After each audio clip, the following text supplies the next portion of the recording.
Ai, luitet com bacana viram ponda, luitet apachitin, virane.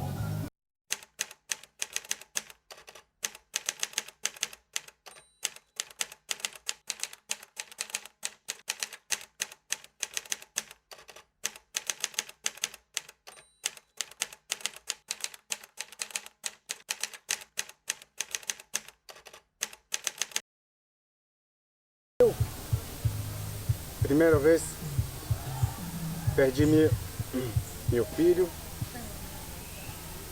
e dois meus irmãos e minha filha e meu filho.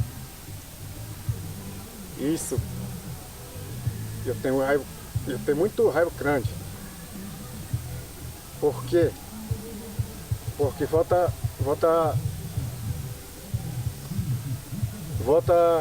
pessoa do saúde.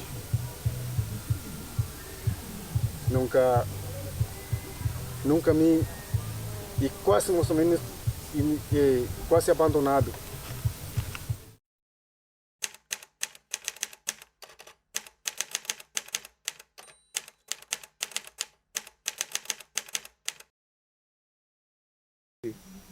Agora, em mês de março, completaram mais os 20 óbitos.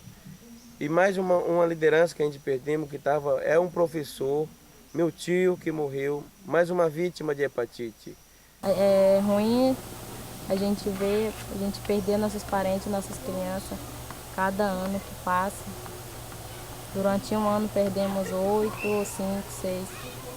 Então esse ano foi o que a gente perdeu muita criança e jovens e adultos também.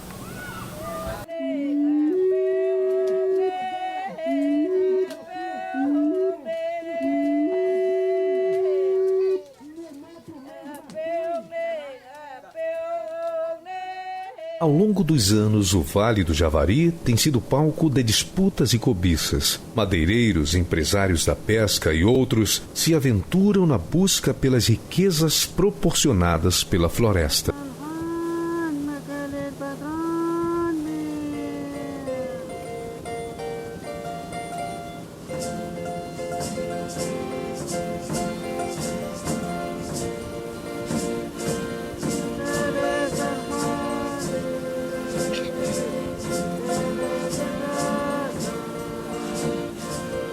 A terra indígena Vale do Javari é a segunda maior de todo o Brasil, com uma extensão de 8,5 milhões de hectares, incrustada nos municípios de Atalaia do Norte, Benjamin Constant e São Paulo de Olivença. A cidade de Atalaia do Norte, no extremo oeste do Amazonas, na fronteira com o Peru, é a sede do município, que abriga a maior porção daquela região e da terra indígena do Vale do Javari. É distante de Manaus 1.138 quilômetros em linha reta, ou 1.623 quilômetros por via fluvial. O município é banhado pelos rios Javari, Uruçá, Ituí, Itacoaí, Iquixito, Jutaí e Jaquirana. Hoje existe muito Dificuldade de chegar naquela comunidade distante. É distante, época de verão é difícil, muito pão e o rio está seco. Então, essas são as dificuldades também dessa geografia da terra do Vale do Javari. Nela vivem os povos Marubo, Matiz, Maioruna, Canamari, Culina, Corubo, Sorronde-Japá, além de outros grupos isolados já confirmados e outros 5 que ainda estão em fase de estudo pela Frente de Proteção Etnoambiental do Vale do Javari, órgão da Fundação Nacional do Índio, FUNAI. Ali está o maior número de povos indígenas sem contato com a sociedade envolvente da América do Sul. A população indígena conhecida é superior a 4.000 pessoas.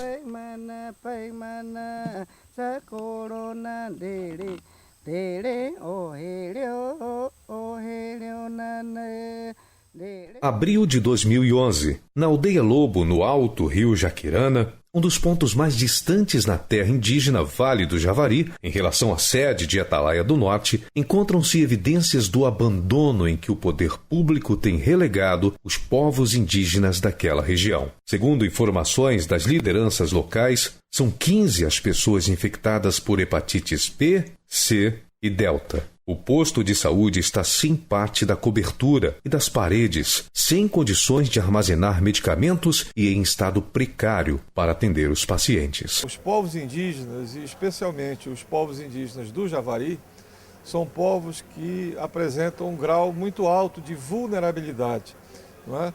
São extremamente atormentados por doenças crônicas graves, não é? A hepatite, as hepatites são as mais famosas delas naquela região, mas existem outras.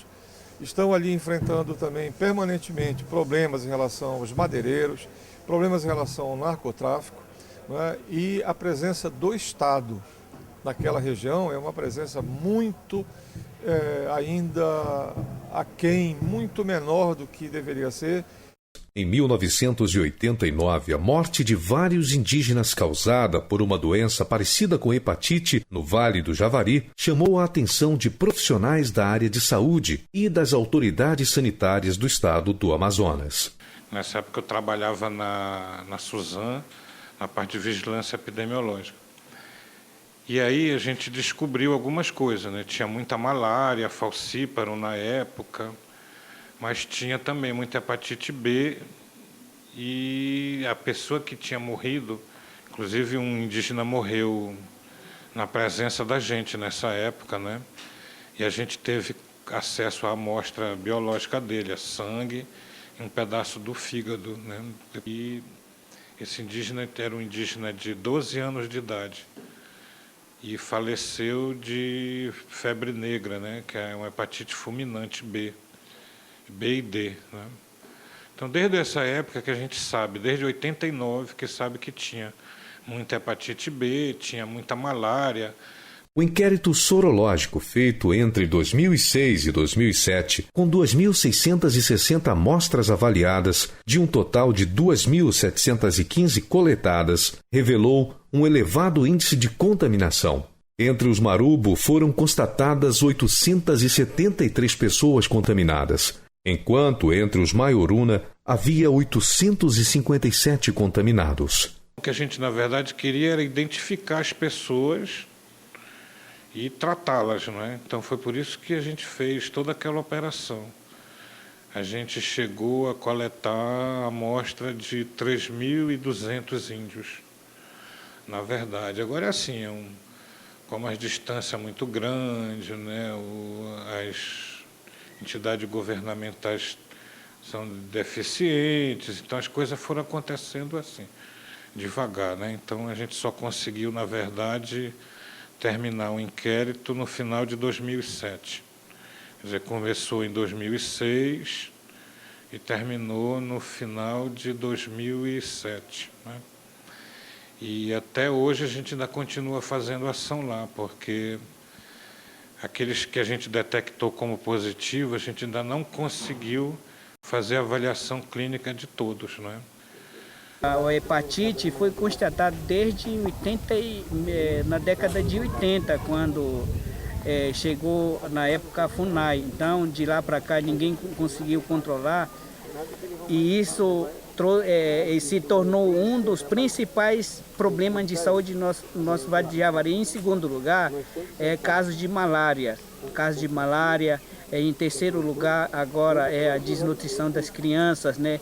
Aí depois vem tuberculose. E aí vem outras doenças que existem assim, em algumas comunidades, outros não. Vem de longa data, portanto, a disseminação das endemias naquela região. A tragédia que envolve os povos indígenas do Vale do Javari tem sido fartamente divulgada pelos meios de comunicação. As autoridades têm conhecimento e sabem do risco que esses indígenas correm de desaparecer dentro de alguns anos, se a assistência à saúde não for tratada como prioridade. Além das informações divulgadas pela imprensa, as organizações indígenas com frequência têm denunciado, cobrado e apontado soluções para os problemas. No entanto, os gestores dos órgãos governamentais responsáveis pela assistência aos indígenas fazem ouvidos de mercador ou agem sorrateiramente, subtraindo recursos e deixando os indígenas ainda mais vulneráveis. Esses últimos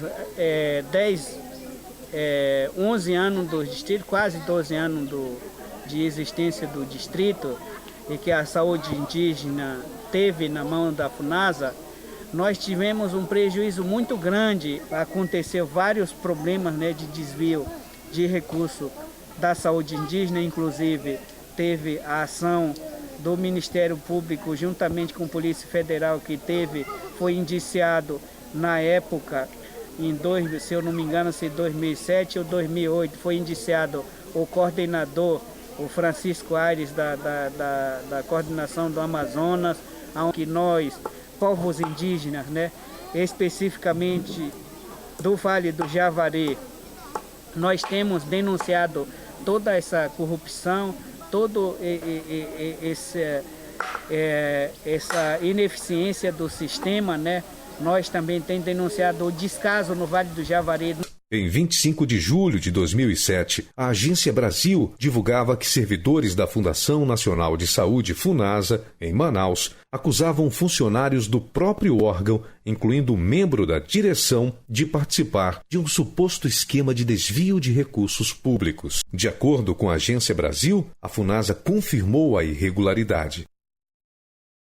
A atenção à saúde indígena no Brasil sempre foi bastante crítica. Em 1999, a Lei nº 9.836, de 23 de setembro, transferiu para o Ministério da Saúde, por meio da Fundação Nacional de Saúde, FUNASA, a responsabilidade de prestar assistência à saúde dos indígenas. A mesma lei previa que os estados, municípios, outras instituições governamentais e não governamentais poderão atuar complementarmente no custeio e execução das ações. A nova lei abriu também possibilidade para que organizações não governamentais, as ONGs, assumissem tarefas que eram de responsabilidade do poder público. Muitas das ações de saúde junto aos povos indígenas foram terceirizadas. No Vale do Javari, esse modelo de atenção contribuiu para agravar ainda mais a situação da saúde dos povos indígenas. As organizações indígenas passaram a denunciar com frequência o fracasso do modelo, a ineficiência das poucas e tímidas ações, o descaso e o desvio de recursos. Em vista da gravidade da situação, as organizações indígenas acionaram o Ministério Público Federal. Na conversa com dirigentes do Conselho Indígena do Vale do Javari, CIVAJA, eles foram informados do aumento dos casos de hepatite e do número de óbitos causados pela doença. O Vale do Javari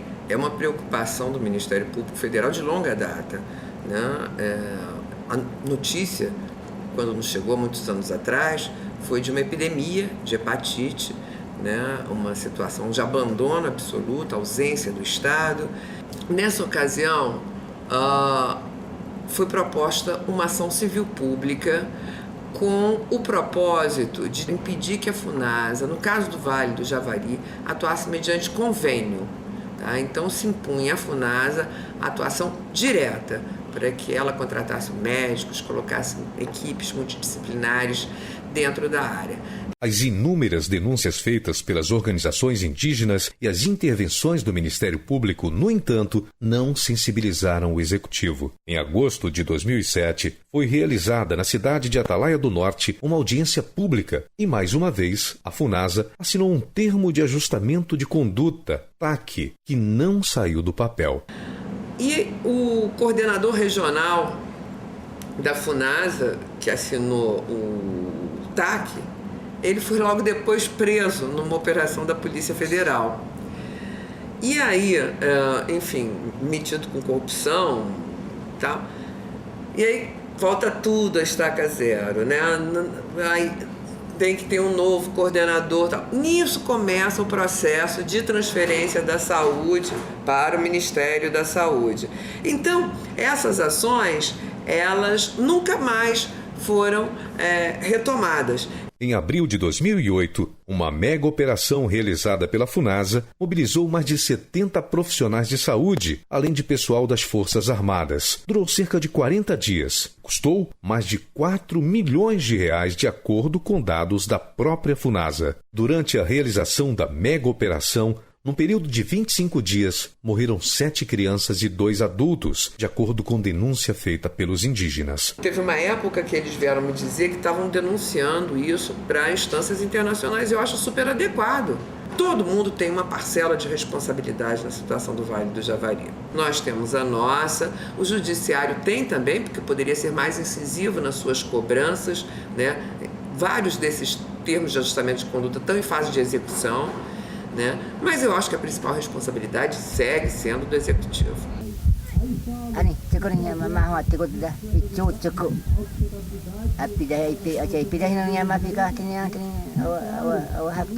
É que ia perder muito parente dele, parente de todos nós, né? Então ele disse que isso não é bom, quando a gente perde muito parente assim, dá muita tristeza assim, a pessoa não tem vontade mais de trabalhar, de plantar, de tanto ver as mortes do parente dele. Ele disse também que ia morrer tanto parente dele que acabou. E hoje ele está sozinho agora, está só ele, a mulher dele e mais um filho. Recentemente morreu a filha dele também, morreu a filha dele e o neto também. Então, com isso, ele se enfraquece, o povo caramba se enfraquece muito.